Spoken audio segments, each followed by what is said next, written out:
Hello tout le monde, je vous retrouve pour cette nouvelle vidéo qui est un peu plus spécifique. Aujourd'hui, je vais vous parler de ma façon de m'alimenter.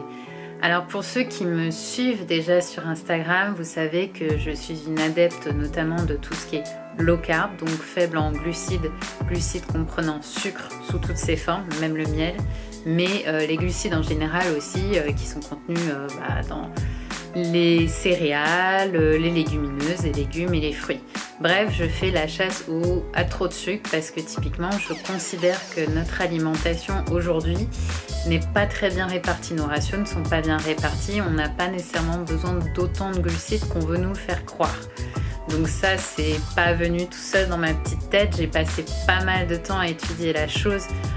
Vu que vous savez, je suis atteinte d'endométriose et ça m'a amené à beaucoup réfléchir, à lire pas mal de références médicales, et j'en suis arrivée à cette forme d'alimentation qui est aujourd'hui de plus en plus prisée, notamment aux États-Unis, et qui est très utilisée pour tout ce qui est cancer, diabète, autisme, etc. Là, on va déjà parler d'une alimentation qui est un peu plus saine, qui peut être très adaptable au quotidien, qui est plus axée sur des bonnes graisses, qui est modérée en protéines et très modérée en glucides, parce qu'encore une fois, on n'a pas besoin de manger du riz, des pâtes à tous les repas, c'est une fausse croyance. La spécificité d'autant plus de ce vlog, c'est que je suis actuellement en déplacement à Londres, donc je vais pouvoir vous montrer aussi qu'on peut s'alimenter sainement même quand on est à l'étranger. Bon, après c'est spécifique à chaque pays bien sûr. Là j'ai la chance donc d'être à Londres, dans un pays anglophone où il y a Whole Food Market qui existe. Et typiquement là-bas, on a tout à fait la possibilité de se faire un plat sain et pas besoin d'avoir de cuisine. Si vous êtes à l'hôtel, vous pouvez très bien faire votre repas chez Whole Food Market, le manger dans votre chambre ou dehors si vous avez la chance qu'il fasse super beau comme moi j'ai la chance aujourd'hui. Moi, c'est une astuce que j'avais beaucoup utilisée quand j'étais partie à New York. Donc on va tout de suite aller chez Whole Food Market et je vais vous montrer un petit peu ce que je peux acheter et surtout ce que je n'achète pas, et vous montrer ensuite comment je m'alimente, ce que je peux me cuisiner et à quels horaires. Allez, c'est parti.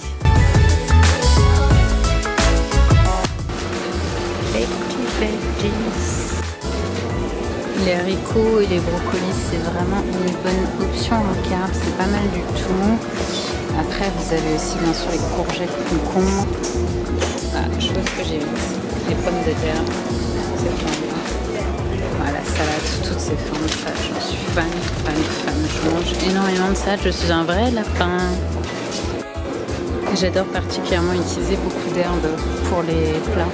Je trouve que ça assaisonne, ça donne vraiment du goût.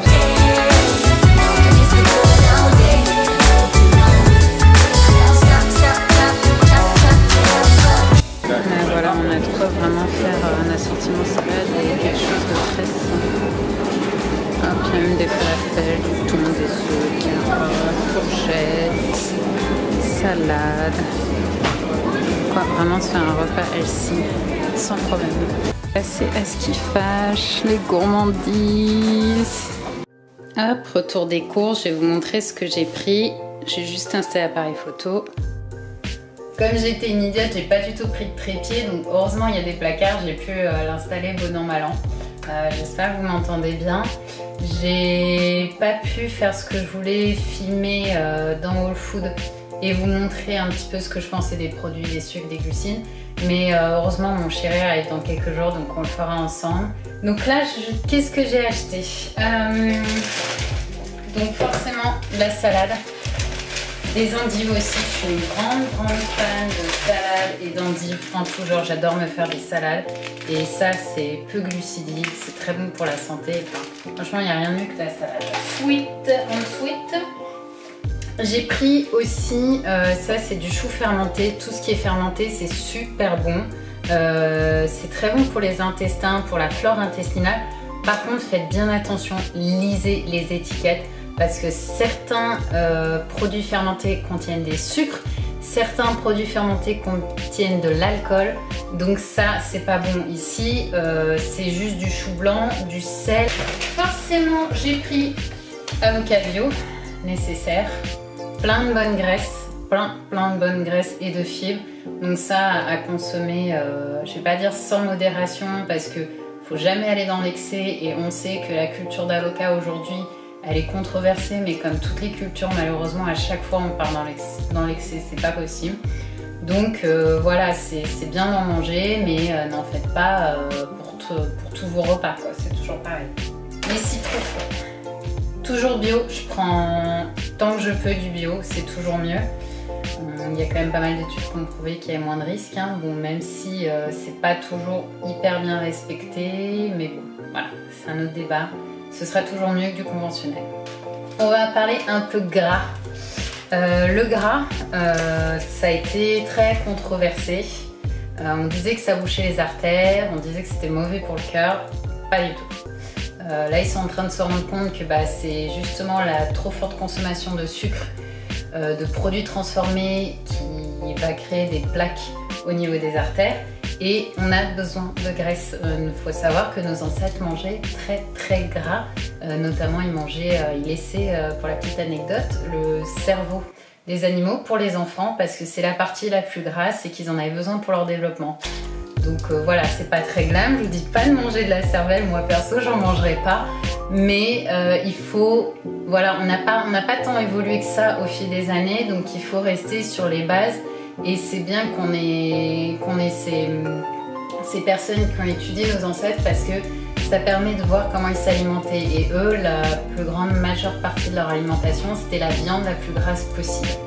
Il y avait une partie légumes, etc.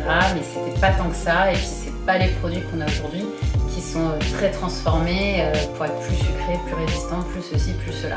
Donc je dis pas qu'il faut pas manger de légumes, je dis qu'il faut pas négliger les graisses. Voilà, notre corps en a besoin. Le poisson, très riche en oméga 3. Alors le saumon c'est génial, mais il faut pas manger que ça. Les petits poissons c'est très bien, c'est moins pollué. Il faut varier les poissons, c'est toujours pareil. Donc là, moi, c'est du cabillaud. Si je ne me trompe pas, Côte, c'est cabillaud. Vous verrez, je mange quand même relativement gras. Je consomme énormément d'huile d'olive. Mais voilà, c'est pas ça du tout qui va vous rendre obèse. Donc, sauf si vous en abusez, bien sûr. On ne va pas dans les extrêmes. Au niveau des graisses, c'est pas que les graisses animales, hein, bien sûr, c'est les graisses végétales. Donc, huile d'olive, huile de lin, huile d'avocat, de tout ce que vous voulez. Surtout, cherchez à bien prendre des huiles riches en oméga 3, à les favoriser parce qu'on a souvent un rapport oméga 6, oméga 3 qui est pas bon. Donc les petites algues nori, ça c'est très très bon, les algues, c'est plein de bons nutriments. Donc surtout ne vous en privez pas. Ah, et puis une petite trouvaille que j'ai faite. Ah, je sais pas s'il va faire la mise au point, je vais me mettre plus vers moi.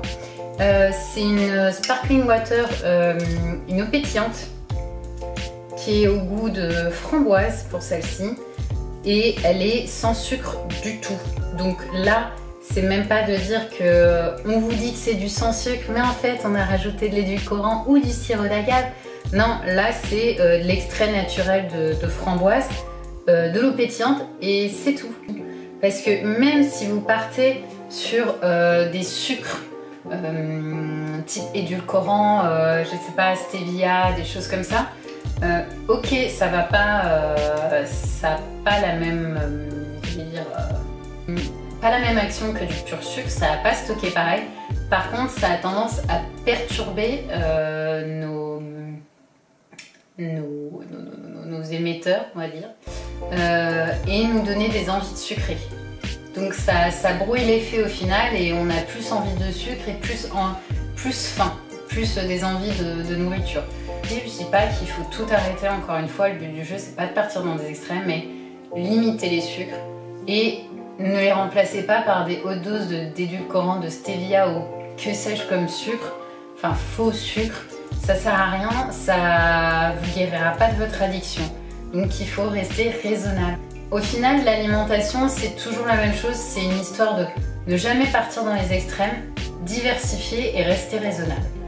Je pense que si déjà on avait tous ces bases-là en tête, il y aurait beaucoup moins de problèmes au niveau obésité, etc. Hop, je vais prendre l'appareil photo avec moi, vous me suivez? Alors, moi je suis une dingue aussi de petites noix, donc en tout genre, pareil, je diversifie.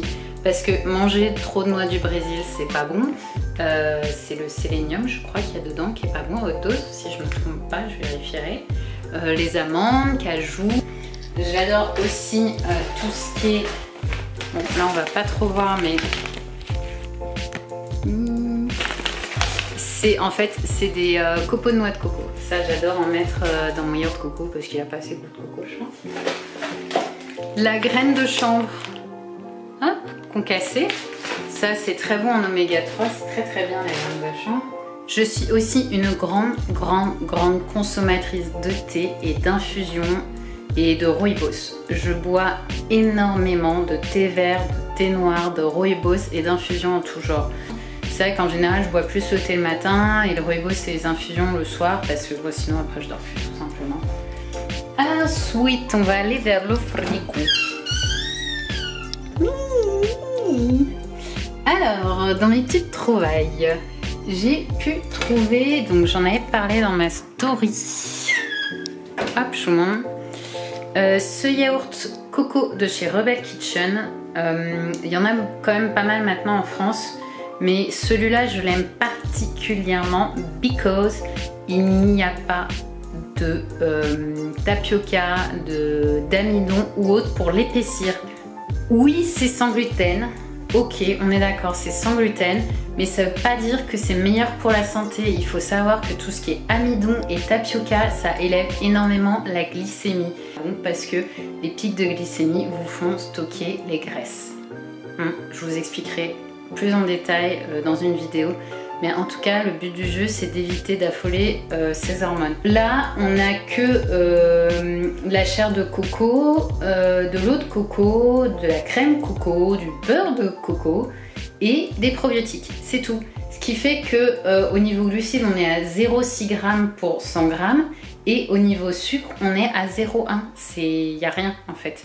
Donc c'est surtout des bonnes graisses, on est à 7,4 de graisse. Donc ça c'est vraiment mon yaourt coco qui est préféré, c'est vraiment celui que j'adore et que je trouve le plus sain que j'ai pu trouver. Comme la batterie de mon appareil photo m'a lâché pour le dîner de ce soir, je vais filmer avec mon téléphone, donc désolée pour l'écart de qualité, je pense que ça va pas tout à fait pareil. Alors je vais vous montrer ce que je vais me cuisiner pour ce soir, vous allez voir c'est relativement simple, j'aime bien avoir plein de saveurs et tout, donc on va faire un truc plutôt simple.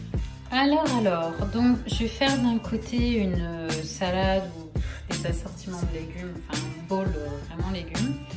Et je vais cuisiner le cabillaud avec l'algue nourrie. Au niveau salade, j'ai pris des bébés feuilles de salade. J'ai des graines germées de radis et d'alfalfa. Le chou fermenté que j'ai acheté chez Whole Foods. Je vais faire cuire vite fait un peu de façon wok les brocolis et les haricots. Il me reste un quart d'avocat. Ça c'est des artichauts que j'ai achetés chez Okolingui qui sont très bons. Puis je vais hacher finement du persil. Je trouve que vraiment ça change tout.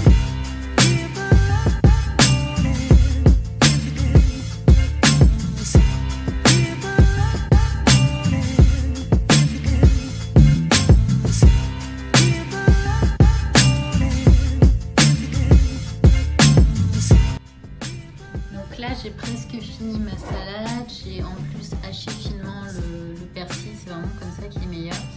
Et après je vais faire cuire un peu façon wok comme je vous disais, brocolis et haricots. Donc là j'ai mis mon poisson avec des petites rondelles de citron bio et la feuille de nori, je vais l'empaqueter, je vais essayer de faire un petit paquet en humidifiant la feuille de nori avec mes doigts. Donc je vais faire enlever. Puis je vais mettre un petit fil d'huile d'olive et hop, au four. Alors pour les brocolis courgettes, je vais utiliser un petit peu de beurre bio et salé. Oui, c'est de temps en temps, c'est bien d'en manger aussi. Et je vais faire cuire dans cette poêle avec un petit peu d'eau au fond et couvrir pour que ça chauffe doucement et pas trop longtemps. Et voilà. Bon, c'est pas aussi joli que ce que j'aurais aimé, mais voilà le cabillaud à la nori et la belle salade. Je sens que je vais trop me régaler. Good morning! Je viens à peine de me réveiller, je suis complètement la tête dans le cul. Mais bon, ça va passer. Le soleil commence déjà à briller et ça c'est plutôt cool. Je suis contente d'avoir une super journée encore. Première chose que je fais le matin, et tous les matins, c'est que je me fais un citron chaud. Je prends un demi-citron, je me fais chauffer un petit peu d'eau et je me bois ça. Ça m'aide vraiment à me réhydrater après la nuit parce que je me sens vraiment toute sèche. Et après, bah rien jusqu'à l'heure où j'ai décidé de me manger. Bien souvent, en ce moment, c'est plutôt 13-14 heures. Et après, je mange jusqu'à, je crois que c'est 20 heures. 21 heures maxi.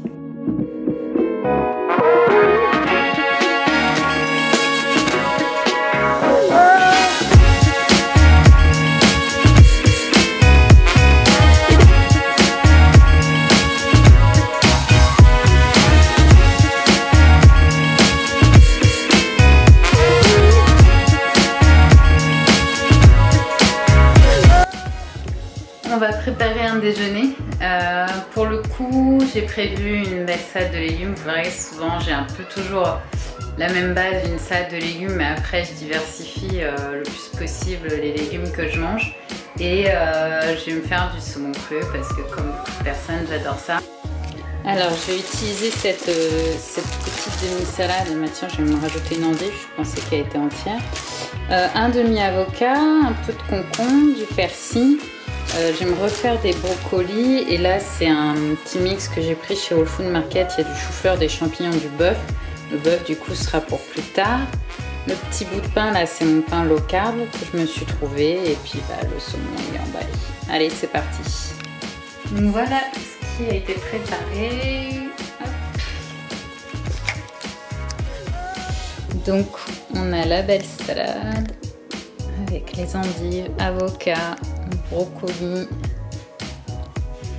les champignons, le chou-fleur, les bonnes tranches de saumon, le pain sans gluten et je bois un mug de citron chaud avec de la menthe. Ça, c'est vraiment trop bon.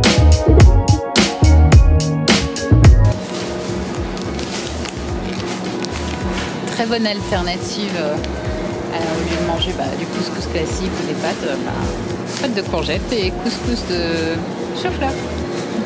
Une petite découverte. Alors, c'est une mousse au chocolat, enfin une crème au chocolat à base d'avocat. C'est quand même un petit peu sucré, 15 grammes, mais occasionnellement, je pense que ça peut être assez sympa. J'aimerais bien essayer. À essayer. Ça, c'est une vraie pépite. Si vous voulez une pâte à tartiner très peu sucrée, faible en glucides, c'est vraiment la meilleure. La marque Mindful Bites. Celui-là, c'est noix du Brésil et cacao. On est sur de l'amande, de la noix de cajou, noix du Brésil, cacao nibs. Donc, c'est les morceaux de fèves. Poudre de cacao et du sirop de yacon avec de la poudre de lucuma. Et au niveau glucides pour 100 grammes, on est à 16,8 et en sucre à 5,2. Donc autant dire que par rapport à une pâte à tartiner classique, c'est vraiment pas grand chose. Donc si vous voulez vous faire plaisir un petit peu, ça c'est vraiment une très bonne alternative par rapport à du Nutella, comme c'était ça, ou même certaines autres marques qui sont soi-disant healthy. En plus, l'avantage des Mindful Bites, donc vous avez plein de goûts différents et ils existent en tout petit format comme ça que vous pouvez emmener en voyage ou si vous voulez les goûter. Il y a amandes et maca, ça c'est baobab et cachou, noisettes et berry et le noix du Brésil et cacao. Je vous montre un parfait contre-exemple. Donc Biona, qui est une marque bio, fait aussi une pâte à tartiner, pas d'huile de palme, donc c'est très bien. Mais après, vous voyez, au niveau glucides, on est à 53 et au niveau sucre, on est à 51. Ce qui est juste énorme. Le premier ingrédient, c'est sucre de canne. Donc, il faut vraiment faire attention et bien lire les étiquettes. C'est pas parce que c'est bio, etc., que c'est forcément bon au niveau composition. Donc, les étiquettes. Les buttercup. Bon, c'est une petite friandise très occasionnelle parce que là, on est quand même à 4 grammes de glucides et 2 grammes de sucre par cup. Ça va, c'est pas méchant, mais il faut que ça reste occasionnel.